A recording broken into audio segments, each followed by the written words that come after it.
सबके जीवन में किसी न किसी बात को लेकर डर बना रहता है। आपको जिस बात से डर लगता है वह इतनी डरावनी नहीं होती जितना खुद डर।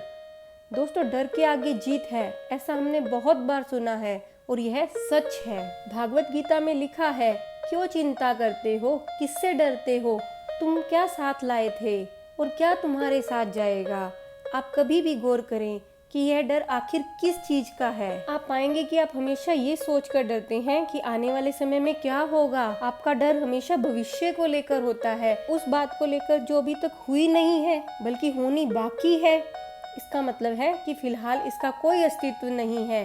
डरने का मतलब है आप ऐसी चीज से परेशान हो रहे हो जो वास्तव में मौजूद ही नहीं है। दोस्तों, एक बार एक बहुत पहुंचे हुए संत एक गांव के बाहर बैठे थे और उन्होंने काल को जाते हुए देखा और उन्होंने काल से पूछा, तू यहाँ करने क्या आया है। काल ने कहा, मैं मौत हूँ। संत ने पूछा, तुम मुझसे पूछे बिना इस गांव में कैसे जा रहे हो। काल ने कहा, मैं मौत हूँ, मुझे आज्ञा मिली है कि 1000 लोगों को इस गांव से लेकर जाना है। संत हैरान हो गए और बोले, 1000 लोगों की मौत। काल ने कहा, हाँ, इस गांव में एक महामारी आने वाली है जिसको आप रोक नहीं सकते, जिसको आप टाल नहीं सकते। संत ने कहा, ठीक है। वो कुछ नहीं कर पाए। देखते ही देखते वहाँ पर एक महामारी फैली। 1000, 5000, 10,000, 20,000 लोगों की मौत हो गई और संत बहुत ज़्यादा गुस्से में थे और सोच रहे थे कि हमने तो सुना था कि लोग ही झूठ बोलते हैं, अब तो काल ने भी झूठ बोलना शुरू कर दिया है। और इंतजार करने लगे कि काल कब यहाँ से निकलेगा। और एक दिन जब काल जा रहा था तो संत ने उसे बुलाया और पूछा कि मैंने तो सुना था इंसान झूठ बोलते हैं, अब तो काल ने भी झूठ बोलना शुरू कर दिया है। काल ने बोला, मैंने कोई झूठ नहीं बोला। संत ने कहा, जब तुम आए थे तुमने कहा था कि तुम 1000 लोगों को लेकर जाओगे और तुम लेकर 20,000 जा रहे हो।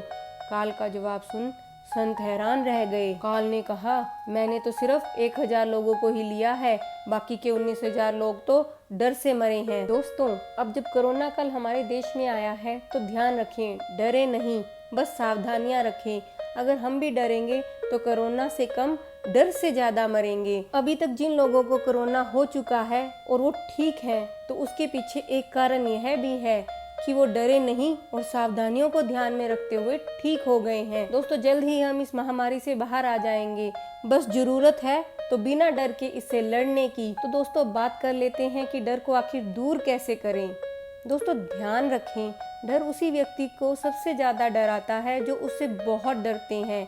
इसलिए यदि आप चाहते हैं कि डर आपसे दूर रहे तो उसका पहला उपाय है पॉजिटिव सोच को अपना दोस्त बना लीजिए और हमेशा सकारात्मक सोचेंगे तो आपका डर भी अपने आप हमेशा के लिए दूर भाग जाएगा। दोस्तों, डर को दूर करने का दूसरा सबसे अच्छा तरीका है कि डर का सामना किया जाए। अगर आपको इंटरव्यू से डर लगता है तो बार बार इंटरव्यू दीजिए।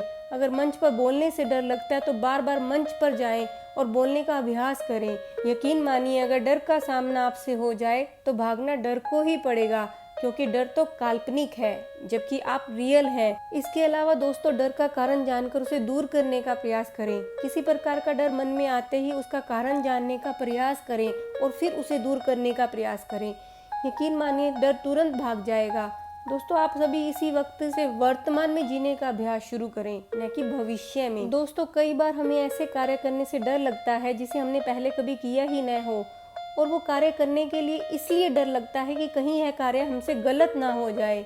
ये डर समय के साथ बढ़ते रहते हैं। इसलिए दोस्तों, जीवन में हमेशा नए नए कार्य करते रहें और जीवन में बदलाव के लिए तैयार रहें। आपके द्वारा किया गया हर नया कार्य आपके डर को खत्म करता जाएगा और आप एक स्वस्थ और निडर जीवन की ओर कदम रखेंगे। दोस्तों, यकीन मानिए, ये सब कार्य आपको डर से दूर रखेंगे। साथ ही आप भगवान से प्रार्थना करने की आदत डालिए ताकि आपके अंदर पॉजिटिव एनर्जी बनी रहे और आप एक निडर जीवन आराम से जी सकें। अगर आपको हमारा वीडियो पसंद आया हो तो प्लीज़ हमारे चैनल को सब्सक्राइब करें और बेल आइकन दबाएं ताकि हमारे वीडियो आपको रेगुलर मिलते रहें।